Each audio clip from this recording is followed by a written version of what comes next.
एक प्रश्न आया है कि ऐसी क्या शर्त है, कोई एक शर्त जिसे अगर हम पूरा कर दें तो भगवान मिल जाएं, भगवत प्राप्ति हो जाए हमें।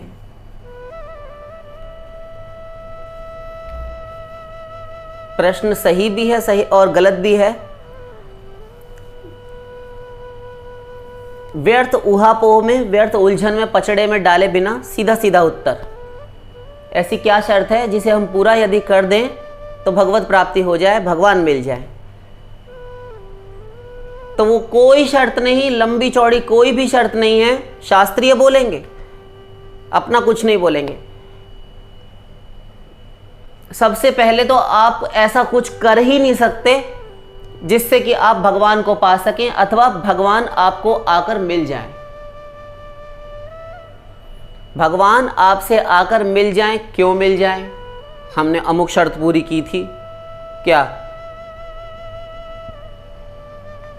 हमने यज्ञ किया, हमने व्रत किया, हमने दान किया, अच्छा हमने बहुत सारे तीर्थ किए, हम वैष्णो देवी गए, हम तिरुपति गए, हम चारों धाम करके आ गए, हमने गंगा सागर किया और कई कई बार किया।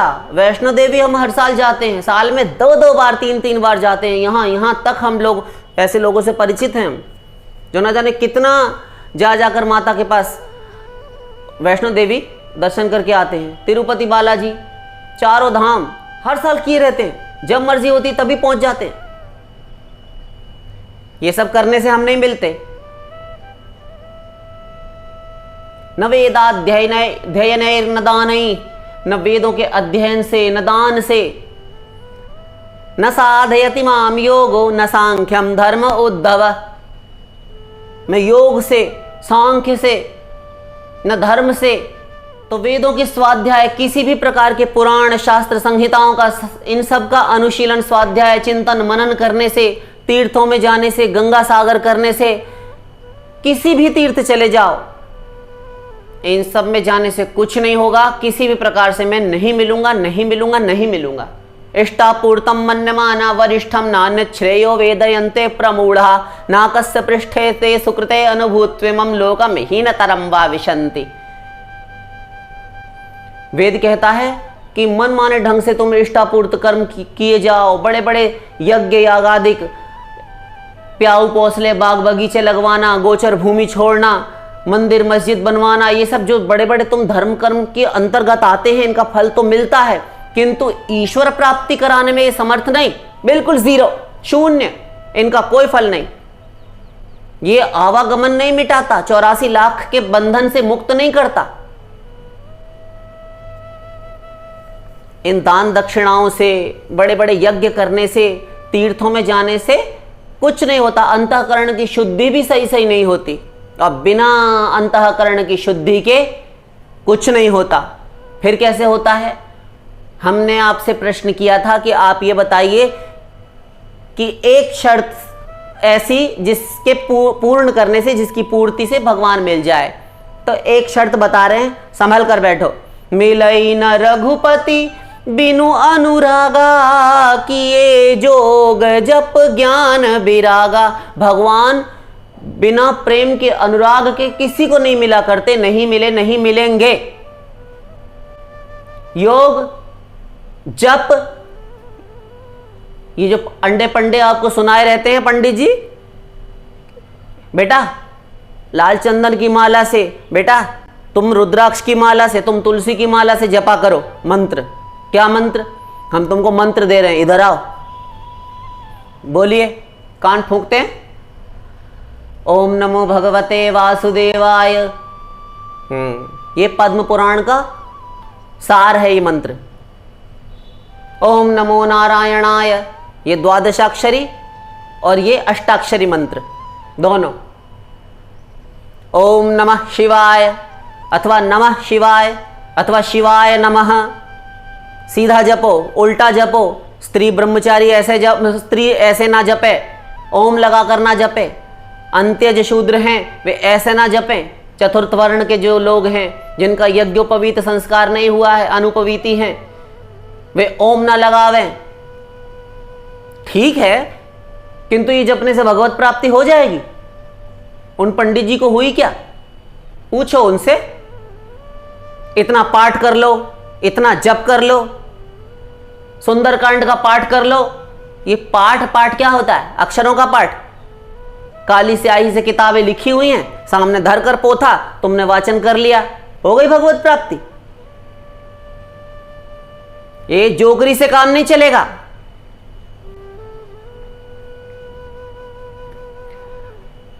किए जोग जप ज्ञान मार्ग में जाने से, विरागा वैराग्य से, ठूठा वैराग्यम फल्गु मुच्यते। फल्गु एक नदी है, ऊपर तो रेत रहती है, थोड़ा सा आप खोदेंगे तो खुदाई करने पर भीतर ही भीतर शांत जल बह रहा है उसमें। ऐसी नदी है हमारे इंडिया में, फल्गु नदी। तो ऐसा ही वो वैराग्य है, किसी काम का नहीं।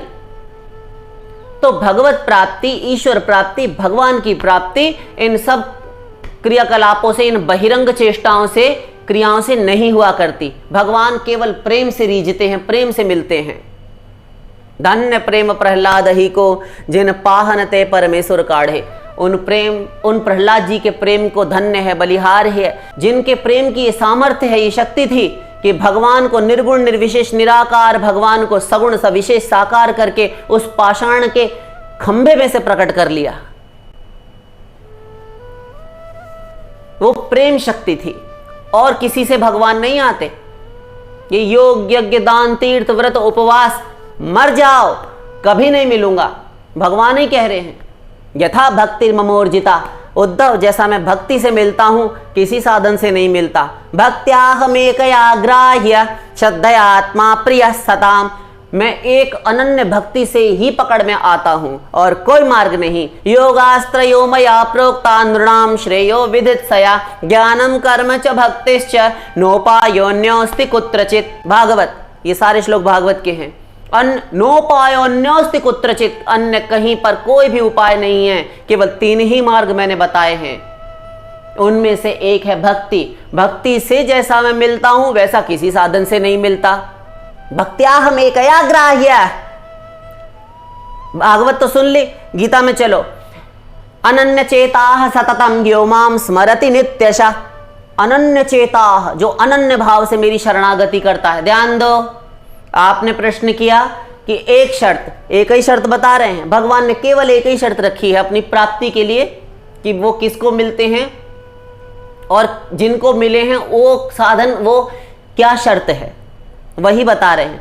अनन्य चेता, अनन्य भक्ति, न अन्य, दूसरा कोई ना हो। अन्य का अर्थ क्या होता है? दूसरा। और अनन्य का अर्थ क्या होता है? न अन्य, दूसरा ना हो। अन्याश्रयाणाम त्यागो अनन्यता। अन्य का आश्रय, दूसरे की आस त्याग देना। एक भरोसो एक बल, एक आस विश्वास, एक राम घन श्याम हित, चातक तुलसीदास। केवल एक की आस, एक का भरोसा, एक का विश्वास हो, एक का ही बल, एक ही की शक्ति हो। अशक्ता नाम हरिर्बलम, ब्रह्मवैवर्त पुराण। जब लगी गज अपनो बल बरत्यो, नैक सरियो नहीं काम, व्याकुल है बलराम पुकारे आए आधे नाम। सुनेरी मैंने निर्बल के बलराम। मैंने तो निर्बल जो होते हैं, अशक्त हैं, उनके बल भगवान देखे। जिनके अपने पास शक्ति है, जिनके पास कोई भी बल है, रूप का मद, अहंकार, जाति का, कुल गोत्र बड़ाई का, अपने जनों का है। तुमको पता है मेरे पीछे कितने हैं? तुम्हें पता है मेरे घर परिवार में कितने सारे लोग हैं, कितने मेरा लंबा चौड़ा खानदान, मेरी वंशावली कितनी है? इतने लोग हैं मेरे लिए जान देने के लिए हाजिर हैं, तत्पर हैं, प्रस्तुत हैं। मेरे पास कितना रोकड़ा, कितना पैसा है, पता है तुम्हें? तुझे पता है तू किससे बात कर रहा है? मैं इतना रूपवान हूं, मेरा ये कुल है, मैं इतनी एबिलिटी रखता हूं, योग्यता है। ये सब अष्टपाशों में घिरा हुआ। जब तक ये अहंकार तुम्हें रहेगा, भगवान कभी नहीं मिलेंगे। इन्हें भी छोड़ना होगा, दीन बनना होगा। दीन ईश्वरस्यप्यभिमान द्वेषित्वात् दैन्यम प्रियत्वाच्च। नारद भक्ति सूत्र, देवर्षि नारद अपने ग्रंथ में लिखते हैं, ईश्वर को अभिमान से, अहंकार से द्वेष है, घृणा है, नफरत है, चिढ़ते हैं भगवान। अहंकार की दुर्गंध आ रही है इसमें, ये जीव मेरे योग्य नहीं। दैन्यम प्रियत्वाच्य, दीन भाव से प्रेम है। जिसने अपने आप को एडमिट कर लिया स्वयं को कि मैं दीन हूं प्रभु, तो दीन वत्सल बनकर आते हैं। जिसने स्वयं को एडमिट कर लिया मैं पतित हूं प्रभु, वो पावन बन जाते हैं। तो पतित पावन, उस पतित को पावन बना देते हैं भगवान। हम तो स्वयं को दीन मानते नहीं, हम तो स्वयं को मानते नहीं पतित। भगवान क्यों उठावें, क्यों पावन बनावें। नीच नीच सब तर गए राम चरण लवलीन। नीच नीच जितने भी थे वो सब तर गए। यहां नीच किसी जाति को नहीं कह रहे, जिन्होंने अपने आप को गिरा हुआ माना कि मैं हरि हूं सब पतितन कोटि को। हरि हूं मैं सब पतितन को टीको, मैं तिलक हूं सब पतितों का, सब पापियों का। ऐसा जिसने मान लिया, सूरदास जी कहते हैं मौसम कौन कुटिल खल कामी। मेरे समान कौन अड़बंगी चाल टेढ़ा चलने वाला कुटिल है। मैं बहुत दुष्ट हूं प्रभु। खल, दुष्ट, गुंडा, जिसे विलन कहते हैं आप।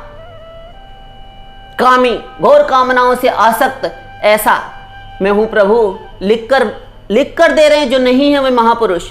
और हम स्वयं को सदा अच्छा मानते हैं, अच्छा ही दूसरों से अपने विषय में सुनना चाहते हैं। तो ऐसा जिन्होंने स्वयं को नीचा मान लिया, अथवा चतुर्थ वर्ण के भी जो हुए, वो किसी भी जाति में, किसी भी कुल गोत्र में हुए, उससे मतलब नहीं। जाति पाति मत पूछिए कोई, हरि को भजे सो हरि को होई। किसी की जात बिरादरी मत पूछो, सब भगवान के हैं। सब मम प्रिय सब मम उपजाए, सब ते अधिक मनुज मोहि भाए। सारे मेरे प्रिय हैं, सब मेरे ही उत्पन्न के उपजाए हुए हैं, मेरे ही पैदा के। एक नूर ते सब जग उपजिया, कौन भले कौन मंदे। गुरु ग्रंथ साहिब, गुरुवाणी भी कहती है मम संभव ब्रह्मांड निकाया। अनंत कोटि विश्व ब्रह्मांड मुझसे उत्पन्न होते हैं। अहमादिर ही देवा नाम, मैं ही सब कुछ रचता हूं, मैं ही देवताओं का अधिकारण हूं। उन प्रभु के हैं, और उन्हीं प्रभु के बंदे होकर, उन्हीं प्रभु के संत, उन्हीं प्रभु के पुत्र होकर, अंश होकर तुम आपस में सब द्रोह करते हो, जात बिरादरी देखते हो। ये ब्राह्मण, मैं ब्राह्मण हूं, तुम क्षत्रिय हो। वो उससे नीचे वाले को देखकर, वैश्य को, बनियों को निम्न दृष्टि से देखता है। ये त्रैवर्णिक शूद्र को तुम शूद्र हो, तुम नीच हो, तुम पतित हो, तुम गंदे हो, द्वार पर रहना, हमसे टच मत होना, छूना मत, स्पर्श मत करना। ये स्पृश्य फैलाए रखते हैं, छुआछूत मचाए रखते हैं। हाँ, ये क्या है? वही शरीर तुम्हारा, वही उसका। अरे तुम एक ही परमेश्वर की संतान होकर संसार में ऐसा कोड़ तुमने फैला रखा है, छुआछूत मचा रखी है। उस ईश्वर से पूछो जो शबरी के मुख से निकले हुए बेर खा कर गया। उन विदुरानी के केलों में जो सरसता, वो मधुरता है, क्या किसी ब्राह्मण के हाथ से भगवान ने भोग ग्रहण किया? नैवेद्य आरोगा भगवान ने? नहीं। नीच नीच सब तर गए, जिनको तुम नीच कहते हो ना, उन्हीं के लिए संतवाणी कहती है नीच नीच सब तर गए राम चरण लवलीन। ऊंचे कुल के मानते डूबे सकल कुलीन। जितने ऊंचे कुल के मान में मत थे, अभिमत थे, जिन्होंने मतवाले थे, मदांध थे कि मेरा इतना कुल गोत्र ऊंचा है, मेरे पास इतनी एबिलिटी, योग्यता, काबिलियत है, मैं इतना लायक हूं, काबिल हूं, मेरे पास इतना धन है, इतने जन हैं। ये तुम्हारा अहंकार, तुम्हारी जेब में रखा हुआ ये 2 करोड़ है, तुम्हारे बैंक बैलेंस है, तुम 50 करोड़ रखा है, तुम्हारे 2, 4, 10 बंगले, फ्लैट, तुमने मकान बनवा रखे हैं, कोठियां, ये तुम्हारा बैंक बैलेंस और तुम्हारे नाती पोते, ये स्त्री, ये जो तुमने जीव जंतु उत्पन्न कर रखे हैं घर में, ये 2, 4, 10, 20 लोगों की गृहस्थी है। इसमें जो तुम मदांध मतवाले हो ना, ये तुम्हारा अहंकार तुम्हारा सर्वनाश कर रहा है और कुछ नहीं कर रहा। भगवान से जितनी तुम्हारी विषय भोगों की लालसा बढ़ती जाएगी, तुम राम से उन प्रभु से उतना दूर होते चले जाओगे। उन सच्चिदानंद का प्रेम, उन प्रभु को यदि प्राप्त करना है, तुम्हें विषय भोगों को खुद से ठोकर मारकर आगे बढ़ना होगा। यदि तुम इनको नहीं ठुकराते तो तुम कभी भगवान को नहीं प्राप्त कर सकते। लिख लो ये बात। हम कई लोग बोलते हैं आप बड़ा आक्रोश में बोलते हैं, आक्रोश में नहीं, ये सत्य है, ये सत्य है। आक्रोश किस बात का? ये हम फैक्ट बोल रहे हैं, इस बात को करके देख लो। हमारा बोलने का तरीका आपको अवश्य गलत लग सकता है, किंतु ये सत्य है।